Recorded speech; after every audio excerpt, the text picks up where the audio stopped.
भारत सरकार इस समय बड़े अभियान में जुटी हुई है।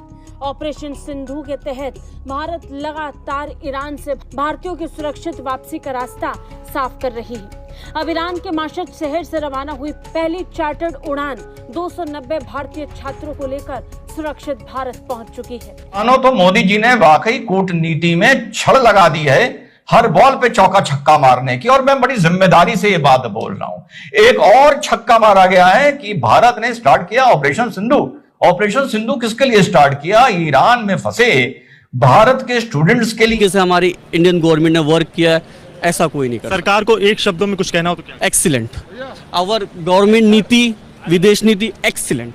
जब भारत का झंडा यहाँ पर मिले तो आंखों से आंसू निकल आए। वहाँ पर कैसी स्थिति थी हम बयान नहीं कर सकते उस चीज को। बस मैं एक ही बात कहूंगी, thank you so much Indian government and thank you so much our prime minister Narendra Modi. Modi ji अच्छे हैं, उन्होंने हमें बुलाया, बहुत एहसान है उनका हमारे ऊपर। दरअसल जंग के माहौल से निकलना आसान नहीं था कि जहां लोग वहां से निकल कर भाग रहे हैं अपनी जान बचाने के लिए, वहीं पर हज़ारों पाकिस्तानी ईरान में फंस चुके हैं। अब ये मैं नहीं कह रही, ये कौन कह रहा है? ये कह रहा है जियो न्यूज़। अब जियो न्यूज़ में जो खबर पब्लिश हुई है वो किसी का भी कोई हस्तक्षेप नहीं होगा, आप चाहे इसको जो कह लीजिए। तो ultimately Iran is of its own, और इजराइल के साथ अरब्स हैं, इजराइल के साथ अमेरिका है, इजराइल के साथ यूरोप है। छात्र हैं इसमें अधिकतर जम्मू एंड कश्मीर से हैं, या यूं कहूं थोड़ा और खुल के लिफाफा खोलूं तो यूं कहूं कि अधिकतर कश्मीर से हैं। उनके लिए भारत ने चलाया ऑपरेशन सिंधु। मोदी जी हमेशा से नोटी रहे हैं, नाम भी रखा तो ऑपरेशन सिंधु। वो लोग वहां पर फंस चुके हैं इस वक्त, और वहां से उनके निकलने का कोई रास्ता नहीं है। और इसकी वजह क्या है? इसकी वजह जब मैंने पढ़ी तो फिर उसके बाद मैंने कहा कि भाई वाह वाह, तालियां। देखिए ज़रा वजह क्या है। उन्होंने बताया है कि पाकिस्तानी मुसाफिर ने ये बताया, यानी वहाँ पे जो फंसा हुआ है, उसने कहा कि तेहरान में पाकिस्तानी सफारत खाने का एक वाहिद एमरजेंसी नंबर है और वो भी बंद है। भारत का विमान ईरान के एयर स्पेस में दाखिल हुआ और अचानक लैंड किया।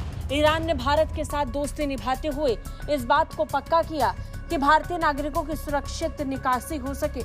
बता दें, वापस लौटने वाले छात्रों में अधिकतर छात्र जम्मू कश्मीर से हैं। ईरान इजराइल संघर्ष के बीच फंसे छात्रों को वापस लाने के लिए सरकार ने ऑपरेशन सिंधु शुरू किया था। इजराइल और ईरान के बीच 13 जून से संघर्ष जारी है और पहली तारीख से ही लगातार भारत वहां रह रहे भारतीयों के साथ संपर्क में था। ईरान में मौजूद भारतीय दूतावास की तरफ से कई बार एडवाइजरी जारी की गई। हर दिन भारतीयों के साथ संपर्क स्थापित करने के लिए नोटिफिकेशन जारी हो रही थी कि जहां लोग वहां से निकल कर भाग रहे हैं अपनी जान बचाने के लिए, वहीं पर हज़ारों पाकिस्तानी ईरान में फंस चुके हैं। अब ये मैं नहीं कह रही, ये कौन कह रहा है? ये कह रहा है जियो न्यूज़। अब जियो न्यूज़ में जो खबर पब्लिश हुई है वो मैं आपके सामने रखे देती हूँ। जियो न्यूज़ में ये बताया गया है कि ऐसी जो इमरजेंसी की हालत है, सिचुएशन है, इसमें हज़ारों पाकिस्तानी ईरान और इराक़ में फंस गए हैं। ईरान और इराक़ में हज़ारों पाकिस्तानी फंस गए, ये कहना है अली इमरान सैयद की रिपोर्ट है, जियो न्यूज़ में पब्लिश हो रही है। इसमें कहना है कि उन्होंने ऐसे बहुत सारे पाकिस्तानी जो कि वहाँ पर काम करते हैं, वर्कर्स हैं, लेबरर्स हैं, मजदूरी करते हैं, या वहाँ पर पढ़ते हैं, स्टूडेंट्स हैं, या फिर वो रिलीजियस टूरिज़म पर गए हुए थे। क्योंकि आपको पता है कि वहाँ पे जो है रिलीजियस टूरिज़म बहुत ज़्यादा है पाकिस्तान से। वहाँ पे करबला है, बहुत सारी ऐसी जो हैं वो मजहबी मकामात हैं कि डेली बेसिस पे वहाँ से लोग जा रहे होते हैं। तो वो सब लोग वहाँ पर फंस चुके हैं इस वक्त, और वहाँ से उनके निकलने का कोई रास्ता नहीं है। और इसकी वजह क्या है? इसकी वजह जब मैंने पढ़ी तो फिर उसके बाद मैंने कहा कि भाई वाह वाह, तालियां। देखिए ज़रा वजह क्या है। उन्होंने बताया है कि पाकिस्तानी मुसाफिर ने ये बताया, यानी वहाँ पे जो फंसा हुआ है, उसने कहा कि तेहरान में पाकिस्तानी सफारत खाने का एक वाहिद एमरजेंसी नंबर है और वो भी बंद है।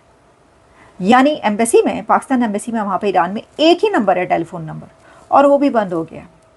ऐसी सिचुएशन में जब वहाँ पे हज़ारों पाकिस्तानी फंसे हुए, उन्होंने कहा कि पाकिस्तानी सफारत खाने की एमरजेंसी नंबर्स को कोई नहीं उठा रहा। अच्छा, इसकी वजह क्या हुई? हमने कहा भाई ये क्या बात हुई, उठाना चाहिए।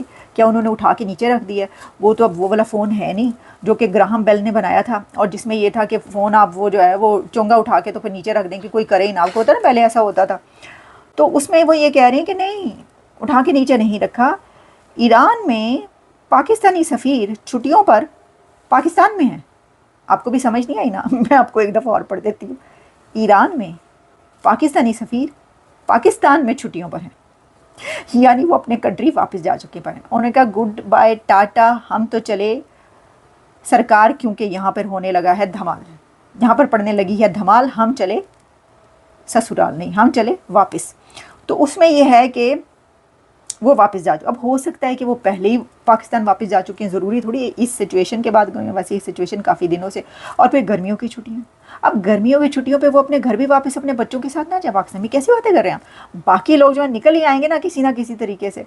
अच्छा जी, वो ये कह रहे हैं कि जी बगदाद में जो पाकिस्तानी सफारत खाने का काम मामूल पर है, चलें शुक्र है बगदाद में ठीक है, ताम बगदाद में पाकिस्तानी सफारत खाना आज मजहबी छुट्टी के सबब बंद है। लो जी उत्थे भी बंद है। देखा होगा इंडिया फटाफट भागा जाता है अपने लोगों को उठाने के लिए और बचाने के लिए। हमने देखा कोविड हुआ, चाइना में जो सिचुएशन थी वो जी डॉक्टर जयशंकर पहुंचे जी, कितने नहीं साढ़े लोग, और इस तरह की और बहुत सारी जो कुछ और 2-3 ऐसी जगह हुई जिनमें याद है हमने शोज़ भी किए थे।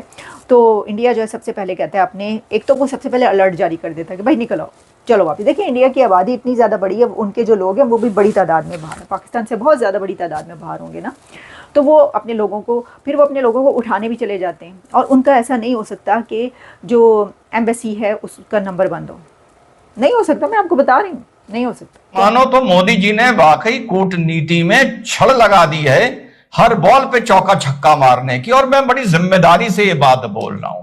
एक और छक्का मारा गया है कि भारत ने स्टार्ट किया ऑपरेशन सिंधु। ऑपरेशन सिंधु किसके लिए स्टार्ट किया? ईरान में फंसे भारत के स्टूडेंट्स के लिए, और जो जियारत के लिए ईरान हिंदुस्तान से लोग गए थे उनके लिए। जितने भी ये छात्र हैं इसमें अधिकतर जम्मू एंड कश्मीर से हैं, या यूं कहूं थोड़ा और खुल के लिफाफा खोलूं तो यूं कहूं कि अधिकतर कश्मीर से हैं। उनके लिए भारत ने चलाया ऑपरेशन सिंधु। मोदी जी हमेशा से नोटी रहे हैं, नाम भी रखा तो ऑपरेशन सिंधु। मुझे तो डर लग रहा था कि ऑपरेशन इंडस वाटर ट्रीटी ना रख दें कहीं नाम तो साहब ये चलाया। और ईरान ने एक अपना एक्सेप्शन किया है, क्योंकि जब मिसाइल अटैक होने शुरू हुए और ये सब हुआ तो ईरान ने अपनी एयर स्पेस पूरी बंद कर दी थी।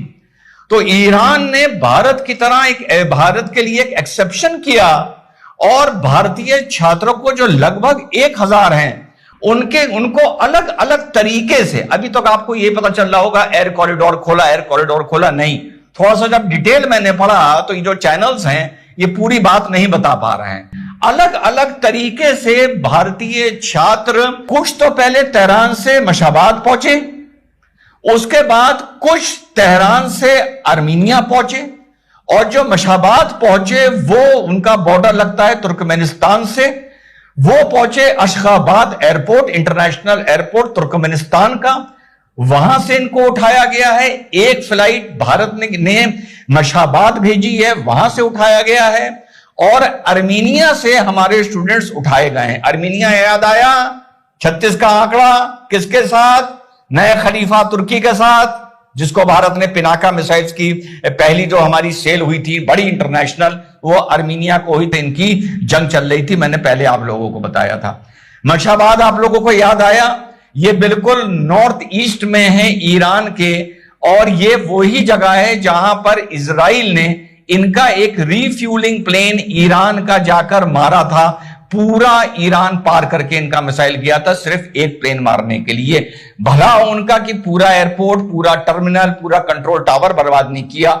चाहते तो कर सकते थे, वरना हमारे भारत के बच्चे वहां से ना निकल पाते। और जो बच्चे तेहरान से आर्मीनिया के लिए निकले, उनको जो सेफ कॉरिडोर दिया गया वो दिया गया ऑन रोड। ये वहां पर हमारी एम्बेसी के लोग और ईरानियन जो वहां की सेफ्टी से जुड़े थे, सिक्योरिटी एंड सेफ्टी से बयान आए हैं बच्चों के कि साहब हमें अपने हॉस्टल के कमरों से लिया है, कमरों से, और कोई परेशानी नहीं हुई, इतना स्मूथ ट्रांसफर किया है। तो जो बता रहे हैं एयर स्पेस, ये एयर स्पेस भी खोली गई है और ये ग्राउंड स्पेस भी खोली गई है, और सेफ कॉरिडोर दोनों तरीके से इनको मिला है। अब एक तरफ से तो मिल नहीं सकता, तो भारत ने इजराइल से भी बात करी कि इस टाइम हमारा मूवमेंट होगा, और ईरान से भी बात करी, उधर आर्मीनिया से बात करी और उधर तुर्कमेनिस्तान से बात करी। जब ये चारों में कोऑर्डिनेशन बैठा, उसके बाद हमारे छात्र निकलने शुरू हुए हैं। और एक जो हमारा मूवमेंट हुआ है तेहरान से लेकर मशाबाद तक वो मान एयर जो ईरान की एक प्राइवेट एयरलाइंस है, उन्होंने अपनी सर्विसेज प्रोवाइड करी भारतीय सरकार को। ईरान में रहने वाले हजारों भारतीयों की सुरक्षित वापसी के लिए भारत सरकार इस समय बड़े अभियान में जुटी हुई है। ऑपरेशन सिंधु के तहत भारत लगातार ईरान से भारतीयों की सुरक्षित वापसी का रास्ता साफ कर रही है। अब ईरान के माशद शहर से रवाना हुई पहली चार्टर्ड उड़ान 290 भारतीय छात्रों को लेकर सुरक्षित भारत पहुंच चुकी है। मानो तो मोदी जी ने वाकई कूटनीति में छड़ लगा दी है, हर बॉल पे चौका छक्का मारने की। और मैं बड़ी जिम्मेदारी से ये बात बोल रहा हूं। एक और छक्का मारा गया है कि भारत ने स्टार्ट किया ऑपरेशन सिंधु। ऑपरेशन सिंधु किसके लिए स्टार्ट किया? ईरान में फंसे भारत के स्टूडेंट्स के लिए।